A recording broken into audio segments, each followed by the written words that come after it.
तो दी ने जैसे जीएसआई के बारे में बहुत अच्छे से एक्सप्लेन किया, उनका खुद की जर्नी कैसे रही और कैसे प्रिपेयर करना चाहिए डिफरेंट टाइप ऑफ स्टूडेंट जो जॉब कर रहा है, जो जॉब ओनली एमएससी एमएससी कर रहा है या एमएससी पास आउट है। तो हर स्टूडेंट्स और हर पीपल, हर लोगों के बारे में दी ने बताया कि कैसे कैसे प्रिपेयर कर सकते हैं, और हर चीज को अच्छे से एक्सप्लेन किया।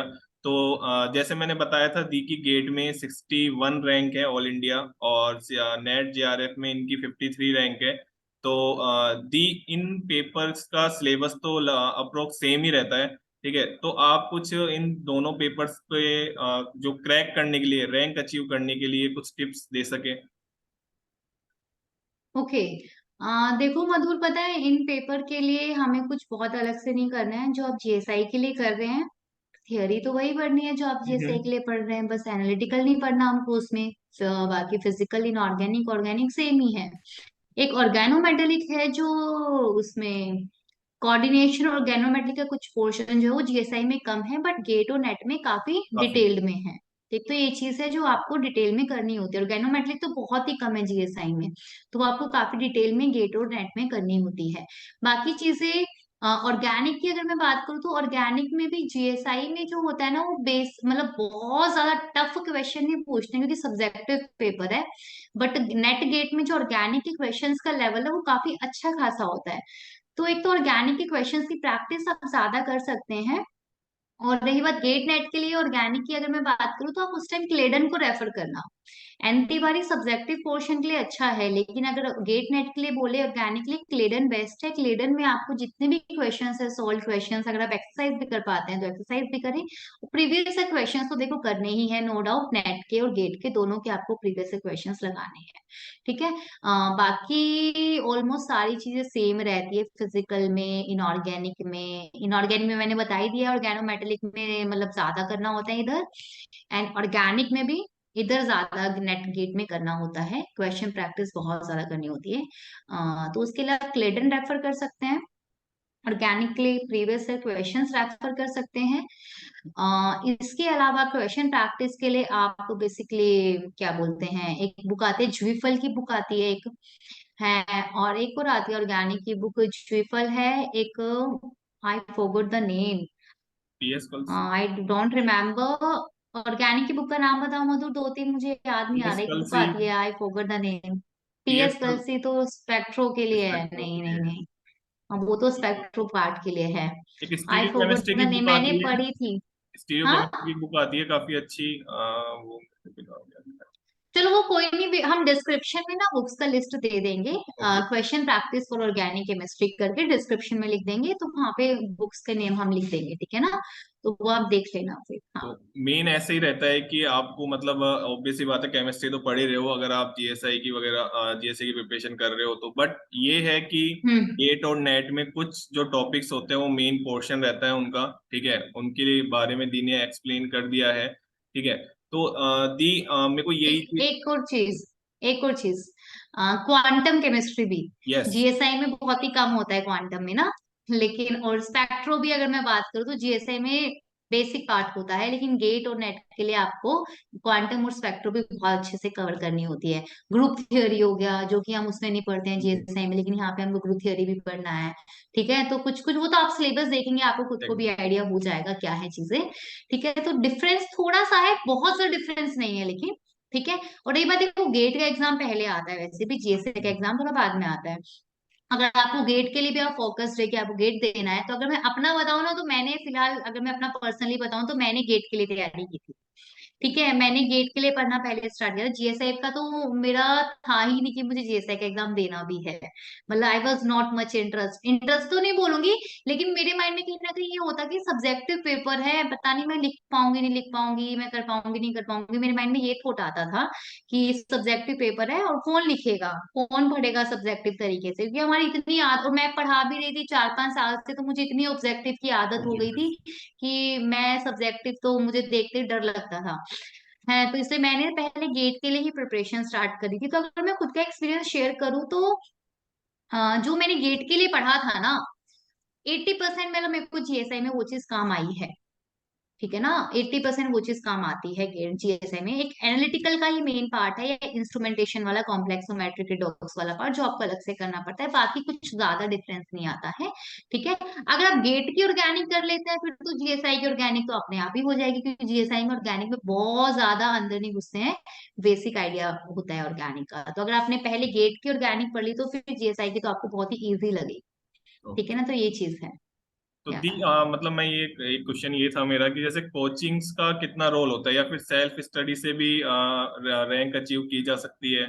तो जैसे दो तीन पॉइंट्स को हम ध्यान में रखें सेल्फ स्टडी में, ठीक है, कोचिंग्स तो। कि हमें कोचिंग्स ही लेनी है या हम्म, कोचिंग में ही जाना है, सेल्फ स्टडी से ही मोस्टली लोग करते हैं।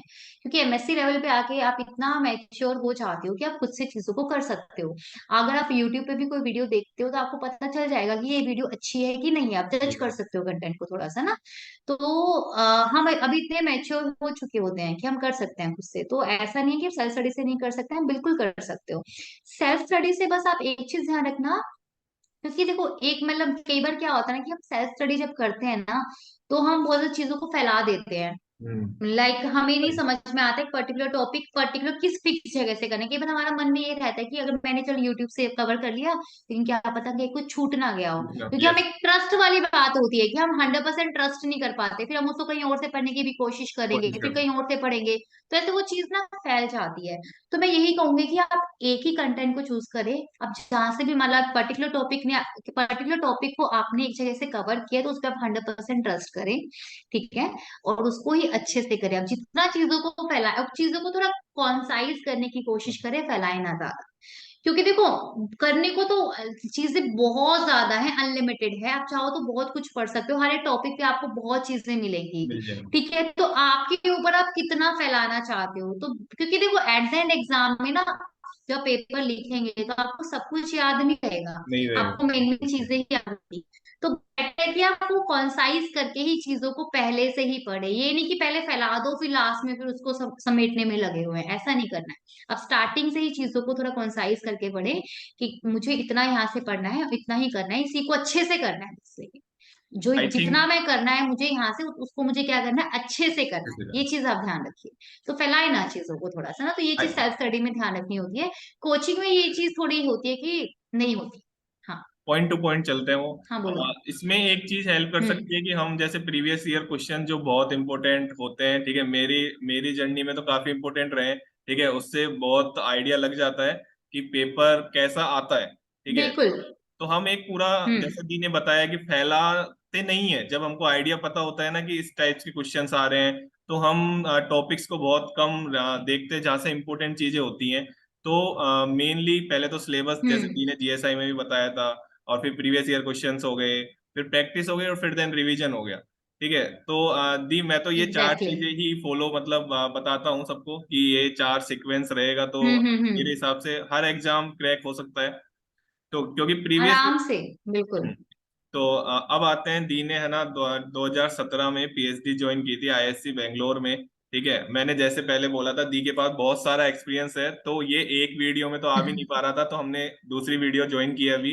तो दी पीएचडी के बारे में, जैसे इंटरव्यू, सबसे पहले तो इंटरव्यू की बात करते हैं। आईएससी बेंगलोर में पीएचडी के लिए इंटरव्यू होता है, ठीक है, तो दी इंटरव्यू का कैसा एक्सपीरियंस था हम्म। आपका? हाँ बिल्कुल। इंटरव्यू में अगर हम बात करें तो 12 प्रोफेसर्स बैठे हुए थे, टोटल 12 या 13 थे। बीच में हमें बिठा दिया जाता है, एक मार्कर दे देते हैं और सामने बोर्ड होता है, उस पे आपको लिखना होता है जो भी वो पूछेंगे। तो मेरा एक्चुअली एमएससी में जब मैं थी ना प्रोजेक्ट, जो मैंने समीर सापरा सर के अंडर प्रोजेक्ट किया था आईटी दिल्ली में, नैनो टेक्नोलॉजी पे मेरा काम था। तो उसी से मतलब रिलेटेड कुछ टॉपिक्स हैं केमिस्ट्री के, जैसे कि स्पेक्ट्रो है, क्वांटम है। तो मैं वही, और सॉलिड स्टेट है जो कि मेरे प्रोजेक्ट से रिलेटेड थे, दो तीन टॉपिक्स ना। तो पहले तो आपको यही ध्यान रखना होता है कि आपको उन्हीं टॉपिक्स को पढ़ना है जो एमएससी प्रोजेक्ट से रिलेटेड है, आपके थियोरी वाले टॉपिक्स। तो मैं इन दो तीन टॉपिक्स को प्रिपेयर करके गई थी। तो वही था कि एक एक करके बैक टू बैक वो क्वेश्चंस फेंकते रहते हैं, हमको लिखते रहना होता है बोर्ड पे, जवाब देते रहना होता है। और बस यही सब चल रहा था बैक टू बैक, कि हाँ वो क्वेश्चंस आ रहे थे, कौन कोई क्वांटम से आ रहे थे, थर्मो से आ रहे थे, स्पेक्ट्रो से आ रहे थे, क्वेश्चंस पूछे थे। स्टार्टिंग में मुझे बहुत डर लगा था एकदम से, जब मैंने देखा कि 12 प्रोफेसर बैठे हुए हैं सामने, मैं ऐसे बीच में बैठी हूँ। लेकिन with in 2-3 minutes I was normal, कि मतलब हाँ ठीक है, अब फिर मुझे मतलब नॉर्मल लगने लगा था, क्योंकि एक बार होता है ये चीज ना, यस। कि इनिशियली आपको नर्वस होता है, नर्वसनेस होती है, बट विद द टाइम आप फिर क्या होते हो, नॉर्मल हो जाते हो। तो उस वक्त मैं नॉर्मल हो गई थी, फिर बस इंटरव्यू अच्छा गया था ओवरऑल मेरा। बाकी मेन क्या था कि वहां पे एक प्रोफेसर थे जिनका काम वही था मेनली जो समीर सापरा सर का था। तो उन्होंने फिर मेरे प्रोजेक्ट से रिलेटेड भी मुझसे क्वेश्चंस पूछे थे कि मैंने क्या काम किया है जो भी है। तो फिर फाइनली मैंने उन्हीं की लैब ज्वाइन की थी वहां पे। उनका वर्क काफी रिलेटेड था समीर सर से। तो तो ये वहां पे बेसिकली वही चीज है ना, कि अगर आप कोई भी आप में से मतलब पीएचडी का इंटरव्यू देने जा रहा है आईआईटी में, मतलब वहां पे 3 डिपार्टमेंट्स होते हैं, एसएससीयू था, एक एमआरसी और एक आईपीसी। मैंने तीनों डिपार्टमेंट में इंटरव्यू दिया था और तीनों में मेरा हो भी गया था। लेकिन मैंने फिर एसएससीयू ज्वाइन किया था, सॉलिड स्टेट सेंट्रल यूनिट करके है। वहां पे अंशु पांडे सर के अंडर में मैंने ज्वाइन किया था, उनका सेम ऑलमोस्ट वही वर्क था जो मेरा एमएससी प्रोजेक्ट में था, दैट्स वाई मैंने वही ज्वाइन किया था। Okay okay. तो दी या मेरा नेक्स्ट क्वेश्चन यही है कि जैसे बहुत स्टूडेंट्स का डाउट रहता है और मैंने पूछा भी है बहुत लोगों से, ठीक है, बहुत मैम से, ठीक है, कि पीएचडी जो है, जो चीज है पीएचडी, तो उसमें बहुत डाउटफुल सिचुएशन आ जाती है एमएससी के बाद कि जॉब प्रेफर करें पीएचडी में जाएं। तो उस चीज को थोड़ा सा आप अपने एक्सपीरियंस से क्लियर करके बताएं बिल्कुल। और आपका जो एक्सपीरियंस है आई थिंक उससे क्लियर ऑब्वियस सी बात है, हो जाएगा बहुत लोगों को, ठीक है, तो आप उसकी कुछ चीजें आप शेयर कर हम्म। सकें। या बिल्कुल। देखो सबसे पहले तो आपको खुद को अंदर से क्लैरिटी होनी चाहिए कि आप सच में करना चाहते हैं नहीं करना चाहते। क्योंकि पीएचडी एक ना बहुत लंबा टाइम है, आपको खाली पीएचडी नहीं करनी, उसके बाद आपको पोस्ट डॉक भी करनी होती है, तो it is a yes. Very long period ना। तो इसमें सबसे ज्यादा जरूरत होती है आपके फैमिली के सपोर्ट की, है आपका पेशेंस, आपके अंदर पेशेंस होना चाहिए, ठीक है। ये 2-3 चीजें तो बहुत ज्यादा जरूरी होती है। अगर आपको लगता है कि आपके अंदर इतना पेशेंस है, आप कर सकते हैं। दूसरा, आप पैशनेट भी हैं रिसर्च को लेकर, आप इंटरेस्टेड है, आप लिटरली खुद से चाहते हैं कि हाँ आपको रिसर्च करनी है। थर्ड, आपकी फैमिली भी आपको उसमें सपोर्ट करती है, ठीक है, तो कोई प्रॉब्लम नहीं है, आप जाइए रिसर्च के लिए, पीएचडी करिए, बहुत अच्छा है, बहुत मतलब आपको बहुत कुछ सीखने को मिलेगा, राइट। लेकिन बहुत सिचुएशन में ये होता है कि कई मतलब वैसे मुझे लगता है कि जब हम एमएससी में काम करते हैं ना, एमएससी में भी हमें प्रोजेक्ट करना होता है, तो वहां पे हमें काफी हद तक एक एक्सपोजर मिलता है रिसर्च का। तो उस टाइम हमें अंदर से फील हो जाता है कि हम कर सकते हैं नहीं कर सकते हैं, हम कर भी पाएंगे नहीं कर पाएंगे ना, तो एक थोड़ी सी फीलिंग आ जाती है। तो जब भी आप ड्यूरिंग एमएससी अपना प्रोजेक्ट करें, तो आप उस टाइम थोड़ा सा ध्यान दीजिए इन सब चीजों का, कि आपको लैब वर्क में कितना इंटरेस्ट आ रहा है, आपको पेपर रिसर्च पेपर पढ़ने में कितना इंटरेस्ट आ रहा है, आप वो चीज आगे कर कंटिन्यू कर सकते हैं नहीं कर सकते हैं। तो उस टाइम पीरियड पे आप इन चीजों को एनालाइज कर सकते हैं कि आप एक्चुअल में चाहते भी हैं नहीं चाहते हैं। अगर आपको लगता है यू वांट, देन आपको बाकी चीजें देखनी होती है कि आपकी फैमिली सपोर्ट करेगी इतने लॉन्ग पीरियड के लिए, आपको आपके अंदर इतना पेशेंस है, तो ये 2 चीजें आपके उसके बाद आपको थोड़ा देखनी होती है, ठीक है। तो आप जाइए, अगर आपको लगता है कि नहीं कर सकते, देन जॉब्स तो है ही आपके पास, आप जॉब में आइए, प्राइवेट में या गवर्नमेंट में, जो भी आपको करना है। तो तो दी ये है मेरा थोड़ा सा। इससे रिलेटेड ये क्वेश्चन ये है कि जैसे अभी दो तीन जो कलीग मतलब जो बैचमेट्स हैं, उनको जो पीएचडी ज्वाइन कर हम्म चुके हैं, ठीक है, बट उनको ऐसा लग रहा है कि नहीं, जैसे प्रोफेसर गलत मिल गया या फिर वो जैसा चाहते थे वैसी चीज नहीं मिली उनको, ठीक है, प्रोफेसर बहुत ज्यादा वर्क, मतलब ऐसी चीजें हो जाती हैं कि हम समझ नहीं पाते, हम पहले ले लेते हैं एडमिशन, देन टाइम के साथ हमको चीजें समझ में आती हैं। तो आप उन स्टूडेंट्स को क्या सजेस्ट करना चाहोगे कि मतलब स्किप कर देना चाहिए चीज पीएचडी को, कि आपको और कुछ अच्छा लग रहा है तो वो कर लेना चाहिए? तो उन स्टूडेंट्स को, क्योंकि वो बहुत डाउटफुल सिचुएशन होती है, ठीक है, आप 1 ईयर उनके साथ काम भी कर चुके हो, बट आपको समझ ही नहीं आ रहा है, वो बहुत हम्म। प्रेशर भी दे रहा है, तो इन स्टूडेंट्स को क्या सजेस्ट करें? हाँ हाँ बिल्कुल, मैं भी उन्हीं में से एक हूँ। मैं भी पीएचडी छोड़कर ही आई थी 1 साल बाद, ठीक है, तो मैं भी उन्हीं में से एक हूँ। तो देखिए सबसे पहले तो ना, कई बार क्या होता है ना, मैंने बहुत ज्यादा तो ये ऑब्जर्व किया है कि हम लोग को एमएससी के बाद इतनी ज्यादा जॉब अपॉर्चुनिटीज है नहीं, एमएससी एमएससी केमिस्ट्री यस। वालों के पास ना, एमएससी के यस। बाद। राइट। तो कई बार हम लोग ये सोचते हैं कि चलो कुछ नहीं मिल रहा तो पीएचडी ही पीएचडी। ज्वाइन कर लेते हैं। आधे से ज्यादा जनता तो ऐसी ही होती है। ठीक है, चलो ठीक है, क्योंकि उसमें इनकम आपकी आती रहती है तो इंसान ऐसा सोचता है। लेकिन फिर क्या होता है ना कि ज्वाइन करने के बाद आपको लगता है कि नहीं यार, आप चाहते तो नहीं हो ये करना। तो ऐसी सिचुएशन में मैं ये कहूंगी कि अगर आप पीएचडी ज्वाइन भी कर रहे हैं किसी प्रेशर में आके कि भाई चलो ठीक है, घर में फाइनेंशियल इश्यूज है, आपको कुछ ना कुछ तो करना ही पड़ेगा, तो आप पीएचडी ज्वाइन कर लेते हैं ताकि इनकम आती रहे। तो आप साथ के साथ इतना टाइम निकालिए कि आप अपना कोई जॉब के लिए ट्राई कर सके, प्रिपेयर कर सके, या तो गवर्नमेंट एग्जाम्स के लिए या जो भी चीज है अपना साथ के साथ ट्राई करिए। क्योंकि देखो, टाइम आपके हाथ में है, आप चाहो तो दिन के 2-3 घंटे कहीं पर भी कभी भी निकाल यस। सकते हो। कंसिस्टेंसी के साथ अगर आप डेली 2-3 घंटे निकालते हैं तो आप आराम से चीजों को कर सकते हैं। ठीक है, तो ऐसे ये चीज है। दूसरा जो मधुर आपने ये कहा कि 1 साल बाद आपको लगता है कि प्रोफेसर ठीक नहीं है या नहीं हो पा रहा है, तो ठीक है, आप छोड़ दीजिए। मतलब ज्यादा मत सोचो, क्योंकि पता है 1 साल बहुत ज्यादा नहीं है मधु। टाइम तब यस। ज्यादा हो जाता है, आपको 3 साल बाद वो तीन चीज साल रियलाइज होती है। एग्जैक्टली। 1 साल बाद तो ठीक है, आप छोड़ सकते हो आपको, क्योंकि अभी तो क्या होता है कि 6 महीने का तो कोर्स वर्क ही होता है, उसके बाद आपने थोड़ा बहुत काम किया होता है। तो यस। अभी बहुत ज्यादा चीजें नहीं। इफ यू थिंक कि नहीं यार ये चीज कंटिन्यू नहीं हो पाएगी, अगर 1 साल बाद आपको ये चीज फील हो जाती है, तो मैं तो यही बोलूंगी कि उसी टाइम आप उस चीज को क्विट कर दीजिए, आप उस ऑप्शन पे जाइए जो आपको पसंद है। क्योंकि ये ना हो कि आपको 3 साल बाद जाके लगे कि आप कहीं बीच में फंस गए हैं, कि आप इधर के भी नहीं रहे, आप इधर के भी नहीं इधर रहे, के क्योंकि भी नहीं तीन रहे। साल बाद छोड़ना डिफिकल्ट हो जाता है। क्योंकि उस टाइम आपको भी अंदर से लगेगा कि आपने इतना टाइम दिया है, आपने इतनी यस। मेहनत करी है, तो अभी आप क्यों उसको वेस्ट कर रहे हैं, आप उसको आप कंप्लीट ही कर दीजिए ना। तो वो चीज है। तो अगर आपको लगता है स्टार्टिंग ही तो आपको क्लैरिटी, मतलब अगर आपको चाहिए तो स्टार्टिंग में ही आप 1 साल में ले लो। और ये एग्जैक्ट। कोई बुरी चीज नहीं है मधुर कि अगर हम 1 साल बाद ज्वाइन करके छोड़ रहे हैं तो, बट ठीक है, क्योंकि यार मतलब आज मैं ये सोचती हूँ कि अगर मैं नहीं चाहती ना पीएचडी करने के लिए तो मुझे हमेशा रिग्रेट रहता। क्योंकि एग्जैक्टली। मेरे को कहीं ना कहीं ये रहता कि काश मैं चली जाती पीएचडी करने, काश मैं उस टाइम ज्वाइन कर लेती, मुझे ऑप्शन मिल रहा था, काश मैं चली जाती वहां पे। अब मेरे अंदर वो काश वाली चीज नहीं है, क्योंकि मुझे पता है कि मैं चली गई थी, उस टाइम मेरा मन था तो मैं चली गई। ठीक है, बाद में मुझे फील हुआ कि मैं नहीं कर पाऊंगी, अब मुझे छोड़ना है तो मैंने छोड़ दिया, तो अब मुझे रिग्रेट नहीं है। तो ये चीज एग्जैक्टली। है। तो ऐसे या मतलब मतलब बहुत सारे स्टूडेंट्स हैं जिनको ये ऐसा रिग्रेट फील होता है, ठीक है। वो कभी पीएचडी हम्म। ज्वाइन नहीं करते, कभी ज्वाइन कर लेते हैं तो वो छोड़ नहीं पाते हैं, ठीक है। तो इसलिए इस एग्जैक्टली। क्वेश्चन को पूछना बहुत ज्यादा जरूरी था, क्योंकि मैं भी, हमारे जो बैचमेट है, आती रहती है क्वेरी कि यार क्या करना चाहिए क्या नहीं हम्म। करना चाहिए। तो उस क्वेश्चन को मैंने यहाँ पे रखा, और आपने बहुत आपका रियल एक्सपीरियंस देखो। दी एक्सपीरियंस, अब एक तो हम बना के बोलते हैं चीजें, और एक रियल एक्सपीरियंस होता है ना, तो वो बिल्कुल। डायरेक्टली कनेक्ट होता है कि हाँ यार, दी ने बिल्कुल एग्जैक्टली। हाँ। तो मैं, दी ने जैसे बोला पीएचडी ज्वाइन की, देन दी ने पढ़ाना स्टार्ट किया। तो दी, अब आपकी पढ़ाने की जर्नी में आते हैं। दी ने बहुत सारे इंस्टीट्यूट में पढ़ाया हुआ है, आकाश, रेजोरेंस, ठीक है, बायजूस। तो दी, आपका जो टीचिंग एक्सपीरियंस था, जो आपने कन्वर्ट हुए टीचिंग में, तो वो कैसा माइंडसेट था कि हाँ यार मेरे को टीचिंग पसंद आ रही है? आपको कैसा आइडिया लगा कि हाँ यार ये फील्ड है मेरे लिए? देखो, इनिशियली तो जब मैं पीएचडी छोड़कर आई थी मेरे पास कुछ ऑप्शंस थे नहीं। मैं गेट वगैरह की इन सब का मैंने सोचा चलो पढ़ लेती हूँ।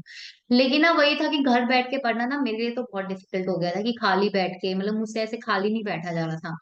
तो फिर मैं, अब यार हम लोग के पास फिर ज्यादा ऑप्शंस होते भी नहीं है।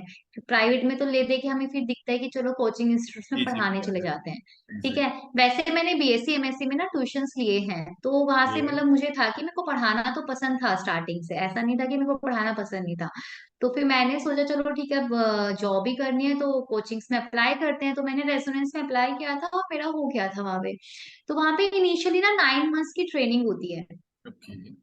तो उस टाइम पे आपको बहुत कुछ सिखाया जाता है, मतलब मैं ये बोलूंगी कि रेजोनेंस में जो वो ट्रेनिंग हुई थी ना वो बेस्ट थी, मेरी लाइफ का बहुत ही बेस्ट पार्ट था। क्योंकि बहुत कुछ सीखने को मिला उससे। अगर मतलब उसके बाद मैंने 3 साल 4 साल जो भी पढ़ाया तो मैंने उसी टाइम में जो सीखा था ना वो मेरे को बहुत ज्यादा काम आया है। मतलब वो रेजोनेंस का पढ़ाया हुआ ट्रेनिंग का जो भी चीजें थी वो मुझे आज जीएसआई में भी बहुत काम आई थी जब मैंने प्रीलिम्स दिया था। ठीक है, तो वो चीज बहुत मतलब मेरे को हेल्पफुल रही है। तो उस ट्रेनिंग पीरियड में आपके बहुत सारे डेमोज होते हैं, टेस्ट होते हैं, आपको बहुत सारे क्वेश्चन सॉल्व करने होते हैं, आपको पढ़ाने को भी मिलता है। तो वो सब पीरियड में मतलब मुझे फील हुआ कि हाँ मतलब मैं पढ़ा सकती हूँ, मेरे को इंटरेस्ट है। एंड लिटरली मतलब मैं बहुत खुश भी थी वहां पे। मैंने कम से कम 2-3-2.5 साल लगभग मैंने रेजोनेंस में पढ़ाया है, और मैं आई वॉज वेरी हैप्पी कि मतलब सब सही चल रहा है, कोई इशू नहीं है, बहुत बढ़िया चल रहा है। मतलब मैंने कभी सोचा भी नहीं था कि मैं गवर्नमेंट एग्जाम दूंगी, लिटरली बता रही हूँ। मैं बहुत खुश थी प्राइवेट में, रेजोनेंस में मैं बहुत खुश थी। लेकिन जब कोरोना आया था, तब थोड़ा सा प्राइवेट जॉब्स में बहुत ज्यादा इश्यूज हुए थे, सैलरी टाइम पर नहीं आ रही थी, लोगों की जॉब्स जा रही थी है। तब थोड़ा फील हुआ कि गवर्नमेंट जॉब मतलब एक स्टेबिलिटी इशू जो है ना, वो थोड़ा प्राइवेट में है। तो वो स्टेबिलिटी को लेकर मतलब मुझे थोड़ा सा लगा कि मुझे गवर्नमेंट एग्जाम की तैयारी करनी है। तो उस टाइम मतलब मैंने सोचा था कि मैं तैयारी करूंगी। तब मैंने जीएसआई का पढ़ा, एंड उस टाइम पे ऑनलाइन काफी हो गई थी चीजें, तो मैंने बायजू भी ज्वाइन किया था। बायजू में मैं रिकॉर्डिंग कर रही थी, उस टाइम क्लासेस ले रही थी। एंड साथ ही साथ मैंने अपने जीएसआई की प्रिपरेशन और गेट और जीएसआई का प्रिपरेशन किया था साथ के साथ। तो वही था। तो बट ठीक है, उस चीज का मुझे मतलब मैं ये नहीं कहूंगी कि मैं प्राइवेट में क्यों गई या मैंने टीचिंग क्यों की, मतलब मैं ये बोलूंगी वो बेस्ट पार्ट था मेरी Yes. लाइफ का, one of the best part था। एंड मेरे को बहुत कुछ सीखने को मिला, एंड नो डाउट मुझे जीएसआई के एग्जाम में भी वहां से बहुत ज्यादा हेल्प मिली थी। तो ये चीज था। तो जी फिर बायजू के बाद ये था कि जेएसआई कर रहे थे फिर ऑनलाइन से ये होता है ना कि आप बोर हो जाते हो बहुत ज्यादा ऑनलाइन टीचिंग से, क्योंकि ना बच्चे तो दिखते नहीं है। नहीं हमें दिखते हैं। रिकॉर्डिंग करनी होती थी बायजू में, तो ना कि हम रिकॉर्डिंग करते थे। देन आई थॉट कि मतलब अब मुझे ना ऑफलाइन सिस्टम में वापस से जाना चाहिए। बट रेजोनेंस की सिचुएशन उस टाइम इतनी अच्छी थी नहीं कि हम वापस से वहां जा पाए, वहां पे थोड़े फाइनेंशियल क्राइसिस थे। तो फिर बाद में मैंने आकाश इंस्टीट्यूट ज्वाइन किया था। वहां पे मतलब चंडीगढ़ मुझे पोस्टिंग मिली थी, तो वहां पे फिर मैंने 1-1.5 साल काम किया। फिर उसी दौरान मेरा जीएसआई का प्रोसेस भी चलता गया था, एंड विद इन 1 ईयर वो प्रोसेस कंप्लीट हुआ, मुझे यहाँ जॉब मिल गई, then I join okay okay. तो किया। बहुत अच्छा एक्सपीरियंस रहा और वो ही आपको बहुत हेल्पफुल रहा जीएसआई के एग्जाम में भी। यस, ठीक है। तो बिल्कुल मैं बोलूंगी बहुत ज्यादा। एग्जैक्टली तो दी अब आपके एमएससी पे आते हैं। ठीक है, एमएससी दी पास आउट है आईआईटी दिल्ली से 2017। ठीक है, और ये थ्रू जैम मिलता है, सबको पता होता है स्टूडेंट्स को जो भी एमएससी के लिए प्रिपेयर करते हैं। ठीक है, जैम में दी की रैंक थी 83। तो दी आपका आईआईटी जो दिल्ली का एक्सपीरियंस था एमएससी के लिए वो कैसा था? देखो, अगर मैं बात करूँ ना, जैसे कि हम लोग बहुत बार सोचते हैं कि हमें गेट के लिए या नेट के लिए कोचिंग लेनी है, एमएससी में बहुत लोग ऐसा सोचते हैं, लेते भी हैं कोचिंग। बट मुझे ऐसा लगता है कि अगर आपको जो एमएससी में प्रोफेसर वहां पे पढ़ाते हैं ना, अगर आप उसको भी ढंग से करते हैं चीजों को ना, हम्म। तो आप इजिली नेट और गेट निकाल सकते हैं। हम ज्यादा सोचते हैं कि हम इधर से जाए, इधर से कोचिंग ले या वो करे, वो सब करने की जरूरत नहीं होती है। आप जैम के नोट्स आपके पास होते हैं, वो आप पढ़िए, साथ में आपके प्रोफेसर जो आपको अच्छे से पढ़ा रहे हैं उसको भी अगर आप करते हैं, तो आप इजिली गेट नेट निकाल सकते हैं वहां से। बाकी प्रोजेक्ट आईआईटी में एक बहुत ही अच्छी चीज ये थी जो मुझे लगी, कि वहां पे एक्सपोजर बहुत अच्छे से आपको मिलता है। अगर बहुत, जैसे मेरे बैच में ही बहुत बच्चे ऐसे थे जो रिसर्च में बहुत ज्यादा इंटरेस्टेड थे, एंड वो लोग बाहर गए भी हैं रिसर्च पीएचडी के लिए। कोई यूएस में है, कोई जर्मनी में है, बहुत लोग हैं जो मेरे बैच से वहां पे पीएचडी कर रहे हैं, जूनियर्स भी हैं, सीनियर्स भी हैं, मेरे बैच के भी हैं। तो आईआईटी में एक चीज ये बेनिफिट थी कि वहां पे प्रोफेसर्स की आपको रिकमेंडेशन मिल जाती है, उनके थ्रू आपको एक आइडिया मिल जाता है कि कहाँ से आपको रिसर्च करनी चाहिए, कहाँ से बेटर है, या कौन से टॉपिक के अंडर आपको रिसर्च करनी चाहिए। बिकॉज एक पर्टिकुलर टॉपिक पे होता है ना कि एक पर्टिकुलर टाइम पे लगता है कि इस टॉपिक की बहुत ज्यादा डिमांड है, इस सब्जेक्ट की बहुत ज्यादा डिमांड है, अभी इस पे रिसर्च वर्क होना चाहिए, इसमें पेपर पब्लिश होने के ज्यादा चांसेस है। तो वो सब चीजें आपको डिसाइड करनी होती है कि आपको किस टॉपिक पे काम करना है। तो उसका एक्सपोजर आईआईटी में बहुत अच्छे से मिलता है, एंड नो डाउट मुझे भी मिला था। मैंने भी जर्मनी में इंटरव्यू भी दिया था, मेरे को मेरे प्रोफेसर के थ्रू रिकमेंडेशन मिली थी, एंड मेरा वो भी गया था। बट थोड़ा सा होम सिकनेस की प्रॉब्लम है मुझे, मेरे को इतना दूर नहीं जाना था, मैं कहा इंडिया में ही ठीक है। लेकिन ये है कि अगर आप में से कोई भी चाहता है कि वो बाहर से जाना चाहता है, उसको बाहर जाना है, इंडिया से बाहर उनको पीएचडी करनी है, नया एक्सपोजर चाहिए, बाहर जाके नई नई चीजें सीखनी है, तो आईटी में आपको वो चीज मिल सकती है। आपके पास एक बेस्ट ऑप्शन है। दूसरा, अगर मैं मधुर एक बात बोलूँ, तो आईटी में हमें बहुत सारे इंस्ट्रूमेंट्स को यूज करने का भी मौका यस। मिलता था। यस। एक एक्सपोजर मिलता है। बहुत सारे डिफरेंट डिफरेंट इंस्ट्रूमेंट्स का। जैसे कि अगर आप जीएसआई का इंटरव्यू देंगे या जीएसआई में जब आप ट्रेनिंग टाइम पे आते हैं तो हम्म, आपसे यहाँ पे पूछेंगे कि आपने कभी कोई इंस्ट्रूमेंट चलाया है, चलाया है आपको कि- किसी चीज का एक्सपीरियंस है। अगर आपको एक्सपीरियंस होता है तो आपको बहुत बेनिफिट आता है, आपको बहुत फायदा रहेगा उस चीज का ना।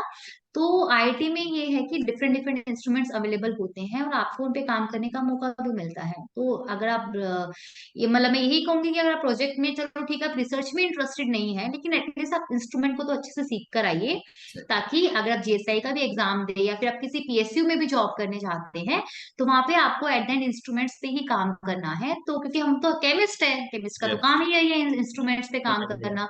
तो आप जो भी इंस्ट्रूमेंट अपने एमएससी में यूज करते हैं उसको आप अच्छे से यूज करें। ऐसे नहीं कि चलो, क्योंकि देखो आपको ना कोई आपके मेंटोर भी होते हैं वहां पे।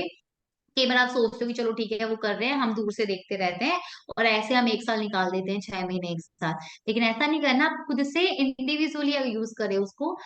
फायदा उठाओ यार, आईटी में हो तो फायदा उठाओ ना उसका। आप गए हो वहां पे, आपको कुछ कुछ चीजें मिल रही है तो आप उसका फायदा उठाइए, राइट। आपको आगे कहीं ना कहीं काम आएगा। एंड एक और चीज, अगर आपको मौका मिलता है इंटर्नशिप का, समर या विंटर जो भी यस। है, तो आप उसको भी ज्वाइन करें, क्योंकि वो भी कहीं ना कहीं जीएसआई में काम आएगी इंटरव्यू वगैरह में। क्योंकि जितना आपको इंस्ट्रूमेंट का एक्सपीरियंस होगा वो जीएसआई में, क्या आप आगे कहीं भी जॉब में कहीं भी जाएंगे, जॉब में। आईओसीएल, डीआरडीओ, ओएनजीसी, या कहीं भी आप जाते हैं तो आपको काम आएगी वो चीज। एग्जैक्टली। तो दी या मेरे को एक चीज और ये चीज पूछनी थी, जैसे दी ने बताया कि internship is very important, I think वो पीएचडी के लिए भी काफी इंपॉर्टेंट है, या आप कोई जॉब कर रहे हैं जैसे दी ने। बिल्कुल। तो पीएचडी में, क्योंकि हम्म। इंस्ट्रूमेंट का आइडिया आपको इंटर्नशिप में भी यही होता है कि आपको एक प्रोजेक्ट करना होता है, ठीक है, एमएससी में आप प्रोजेक्ट करते या हैं। तो दी एक क्वेश्चन आ रहा है मतलब 2-3 दिनों से माइंड में, कि ये जो प्लेसमेंट होता है, जैसे मेरे टाइम पे तो बहुत कम प्लेसमेंट था, ठीक है, कोरोना था, कोविड था उस टाइम पे। तो प्लेसमेंट कैसा था, मतलब आईआईटी से एमएससी से प्लेसमेंट होते हैं, ये डाउट रहता है दिमाग में सब स्टूडेंट्स के, तो कुछ। आईटी दिल्ली से तो इतने नहीं होते हैं। Exact. Okay. Okay. IT Delhi मतलब मैं तो वहां थी, तो वहां तो ऐसा देखो प्लेसमेंट्स का मेरा कोई एक्सपीरियंस रहा नहीं है, वहां तो ऐसे कोई प्लेसमेंट्स नहीं है। बट मेरे कुछ फ्रेंड्स हैं जो आईटी गांधीनगर में है, आईटी बॉम्बे में थे, एंड आईटी कानपुर में, वहां से प्लेसमेंट्स हुई है आईटी गांधीनगर से, क्योंकि गुजरात में ना बहुत सारी केमिकल इंडस्ट्रीज हैं। यस। तो आईटी गांधीनगर में काफी केमिकल इंडस्ट्रीज आती हैं, तुम तो गुजरात में ही हो, तुम्हें पता होगा। जब तो आईटी गांधीनगर में काफी मतलब प्लेसमेंट्स के लिए आती हैं इंडस्ट्रीज। एंड आईटी बॉम्बे में भी बहुत हैं, जहाँ मतलब जहाँ पे प्लेसमेंट्स का सही, आईटी बॉम्बे में भी काफी अच्छे। इवन मेरा एक फ्रेंड है जो जीएसआई में ही है मेरे साथ, उसने उसको आईटी बॉम्बे से ही प्लेसमेंट मिला था। वापी में किसी कंपनी में वो काम कर रहा था, बहुत अच्छा मतलब उसका एक्सपीरियंस रहा था, उसने शेयर किया था बहुत अच्छे से, मतलब बहुत कुछ सीखने को मिला उसको वहां पे ना। और इवन आज वो उस चीज को ना यहाँ पे जीएसआई में यूज भी कर रहा है। तो प्लेसमेंट्स का वही कि हर आईटी से नहीं होती, कुछ कुछ आईटी से होती है। बट अगर अगर आप जिस भी आईटी में है वहां से प्लेसमेंट्स हो रही है तो बेटर है, आप उसको देखिए। अगर आप वहां से, क्योंकि नॉर्मल मुझे इतना है कि खाली बैठने से मतलब ये है कि अगर आप कुछ नहीं कर रहे हैं, आप सोच ही रहे हैं बैठ के कि हम क्या करें क्या नहीं करें, अगर आपको कोई प्लेसमेंट मिल रही है और आपको वहां कुछ सीखने को मिल रहा है तो उसको सीखिए, आपको कहीं ना कहीं उस चीज का बाद में फायदा होगा। तो मैं भी इसी चीज पे आने वाला था लास्ट पॉइंट पे, ठीक है, कि जैसे हम्म। जो पूरा जो आपकी जर्नी रही है, बहुत मतलब बहुत ही अच्छी जर्नी, बहुत ही अच्छा एक्सपीरियंस रहा है, हर चीज का एक्सपीरियंस रहा है, ठीक है, टीचिंग का एक्सपीरियंस रहा यस। है, एमएससी का एक्सपीरियंस, आईआईटी दिल्ली से आप पास आउट है, ठीक है, आपने जीएसआई क्वालिफाइड किया है 4 रैंक के साथ, तो आपको बहुत सी चीजों का एक्सपीरियंस है। तो दी आप जब स्टूडेंट्स को पढ़ाते थे तो नो डाउट कि फेलियर्स भी स्टूडेंट के साथ बहुत होते हैं, हमारे साथ जब हम मतलब अभी भी स्टूडेंट्स ही हैं, जर्नी लाइफ तो हमेशा सिखाती ही है, ठीक है, तो जब लाइफ में जो फेलियर्स आते हैं और उनको फेस कर पाना बहुत मुश्किल होता है, जो मेच्योर हो जाते हैं वो तो कर लेते हैं, बट जो नहीं होते वो नहीं कर पाते। तो उनके लिए जो चीजें होती हैं, आपके खुद के एक्सपीरियंस से और आपके जो कलीग्स हैं उनके एक्सपीरियंस से, आप कुछ चीजें शेयर करना चाहें। यस, देखो मैं जब पढ़ाती थी मैं बच्चों को एक ही बात बोलती थी, क्योंकि ये चीज मैंने खुद ने भी फील करी है अपनी लाइफ में भी, कि अगर हमें हम किसी भी राह पे चल रहे हैं, ठीक है, वहां पे हम फेल हो गए हैं, ठीक है, वो चीज काम नहीं करी, वर्क नहीं करी, ठीक है, उस टाइम पे आपको लगेगा कि पता नहीं क्या हो गया हमारे साथ, बहुत गलत हुआ हमारे साथ, ऐसे कैसे हो सकता है, बहुत नेगेटिविटी आएगी आपके माइंड में, राइट। बट मुझे ये लगता है कि अगर एक रास्ता बंद होता है तो मतलब आपको उस टाइम पे फील नहीं होगा, बट आपको कुछ टाइम बाद वो चीज रियलाइज हो जाएगी कि वो चीज आपके लिए बनी नहीं थी, और जो हुआ वो अच्छे के लिए ही हुआ था। मतलब मैं एक चीज मानती हूँ कि जो भी होता है ना अच्छे के लिए ही होता है। अगर एक चीज बंद हो रही है तो कोई ना कोई दूसरी चीज आपके लिए जरूर खुलेगी, और उस पे आपको जरूर कोई ना कोई रास्ता मिल जाएगा उस पे चलने के। तो ऐसा नहीं है कि लाइफ में एक ही चीज है यार, मतलब ऐसा कभी मत सोचो कि एक गेट का एग्जाम है, गेट ही निकालना है, नहीं निकला तो मेरी तो जिंदगी खत्म हो जाएगी, मैं क्या करूंगा क्या करूंगी, ऐसा कभी नहीं सोचना है। लाइफ में बहुत चीजें होती है गाइस, मतलब आप बहुत कुछ कर सकते हो, देयर लॉट ऑफ ऑप्शंस, ठीक है। एक ऑप्शन नहीं है तो कोई नहीं, दूसरे ऑप्शन पे जाओ, दूसरा भी नहीं काम कर रहा तो कोई नहीं, तीसरे पे जाओ। बहुत चीजें हैं जिसपे आप काम कर सकते हो, बस आपको क्या करना है, खुद पे ट्रस्ट रखना है। अगर आप खुद पे ट्रस्ट रखोगे, खुद पे कॉन्फिडेंस रखोगे, तो आप पता नहीं क्या कर सकते हो, आप बहुत कुछ कर सकते हो, ठीक है ना। तो इसलिए कभी मतलब ठीक है, मतलब फेलियर से तो बल्कि मैं ये कहूंगी कि आपको पॉजिटिविटी लेकर आनी चाहिए पॉजिटिविटी, कि यस। आपको उससे ना बहुत कुछ सीखने को मिलता है। एक तो आपको एक्सपीरियंस मिल रहा है उस चीज का, जो एग्जैक्ट। कि जिसने एक ही टाइम में सक्सेस ले ली उसके पास उस चीज का एक्सपीरियंस नहीं है, एक्सपीरियंस और नहीं वो है। कभी उसे कीमत भी नहीं समझ सकता। वो उस सक्सेस की कीमत भी नहीं समझ सकता, कीमत आप ही समझ सकते हो क्योंकि आपने फेलियर फेस किया है। तो जो भी फेलियर फेस करते हैं तो उसको सक्सेस की कीमत पता होती है, राइट। तो इसलिए हमेशा उसको एक पॉजिटिव वे में लो कि हाँ कोई नहीं यार, ये चीज वर्क नहीं करी, शायद ये मेरे लिए लिखी नहीं थी, मेरे को कुछ मतलब, हर इंसान हर एक के लिए नहीं बना होता ना, एक पर्टिकुलर चीज के लिए बना होता है, राइट। तो आपके लिए चीज नहीं बनी है, आपके लिए कुछ और बना है, तो आपको कुछ और करना है, तो वो अपने आप आपको देखना, उसके लिए रास्ता मिल जाएगा और आप उस पर काम करना स्टार्ट कर देंगे। तो बस तो ये दी, मत सोचो कि जिंदगी में एक ही ऑप्शन है, वो सिर्फ एक एग्जाम है, जीएसआई है तो वो एग्जैक्टली, सिर्फ एग्जाम है, आपकी लाइफ नहीं है। एग्जैक्ट। लाइफ में बहुत चीजें हैं, जीएसआई तो सिर्फ एक छोटा सा पार्ट है, ठीक है ना। तो और ये नौकरी है यार, नौकरी तो कहीं ना कोई कर ही लेता है, पैसे तो कमा ही लेगा, चाहे गवर्नमेंट हो चाहे प्राइवेट हो। नौकरी तो कहीं ना कहीं किसी को मिल ही जाएगी, हर किसी को मिल जाती है, आपको भी मिल जाएगी कहीं पर भी। बहुत काम है, पैसे तो कमा ही लोगे, चाहे और मतलब ठीक है, एक मतलब मैं अगर मैं पर्सनली बोलूँ तो हमारी सोसाइटी में रहता है government job government job government job, but ठीक है, इतना नहीं भागना है ना इसके पीछे।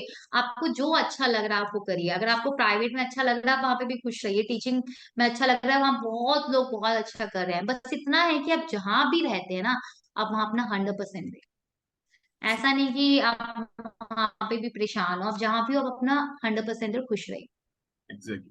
तो दी वो ने चीज बहुत मैटर करती बहुत अच्छे तरीके से बताया इस चीज को। दी, एक चीज मैं और ऐड करना चाहूंगा कि जैसे मतलब मैं भी किसी टाइम पे रिजिड हो गया था, क्योंकि सराउंडिंग की वजह से मान लो, या खुद को इतनी नॉलेज नहीं थी। रिजिड मीन्स ये था कि जैसे एमएससी हमने केमिस्ट्री से की है तो हम किसी और फील्ड में नहीं जा सकते, हम किसी और जॉब की प्रिपरेशन नहीं कर सकते। मतलब मीन्स कि हमने बैकग्राउंड हमारा केमिस्ट्री का है, तो हम इवन गवर्नमेंट जॉब्स के लिए नहीं सोच सकते, क्योंकि सराउंडिंग ऐसी थी कि यार आईआईटी से पास आउट हो, ठीक है, तुमको इसमें ही कुछ करना चाहिए, तुमको आगे पीएचडी करनी है, जॉब्स करनी है। तो ये सब चीजें दिमाग में चलती है और माइंड रिजिड हो जाता है कि नहीं यार, केमिस्ट्री के साथ ही कुछ करना है, ठीक है।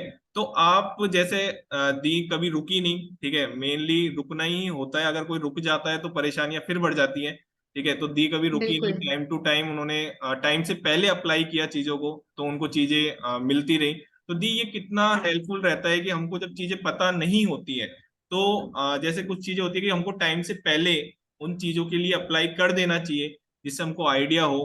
तो आप इन जैसे जो, और ये मेजोरिटी ऑफ स्टूडेंट्स होते हैं, क्योंकि मेरे को आइडिया है, जब मैं उस सिचुएशन में था जब आइडिया पता नहीं चल रहा था चीजों का, ठीक है।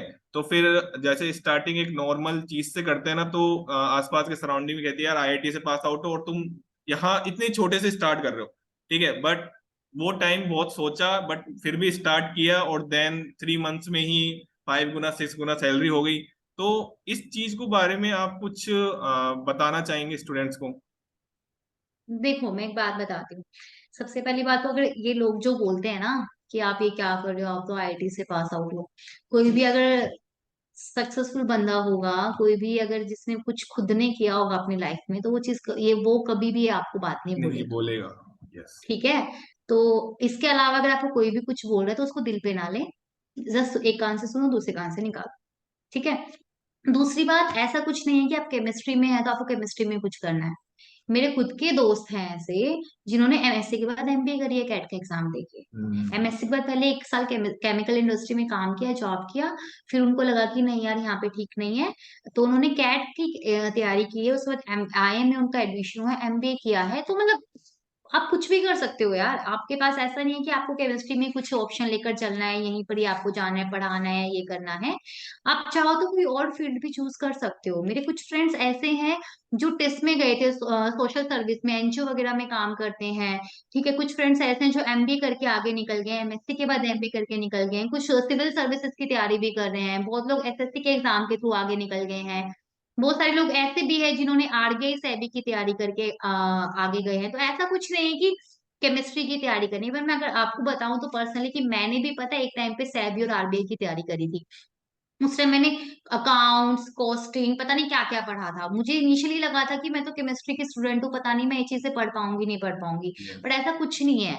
आप चाहो तो आप सब कुछ कर सकते हो। और मतलब उस टाइम, और उनसे मतलब उन चीजों से मुझे बहुत कुछ सीखने को भी मिला, क्योंकि एक्चुअल मतलब फाइनेंशियली बहुत चीजें, जैसे कि कॉस्टिंग क्या होता है, अकाउंटिंग क्या होता है, मैनेजमेंट क्या होता है, लीडरशिप क्या होता है, वो सब चीजें मतलब मैंने उस टाइम पे पढ़ा था। तो उससे बहुत कुछ मतलब ठीक है। जॉब के मतलब आगे मैंने अपने करियर में उसको ज्यादा यूज किया नहीं।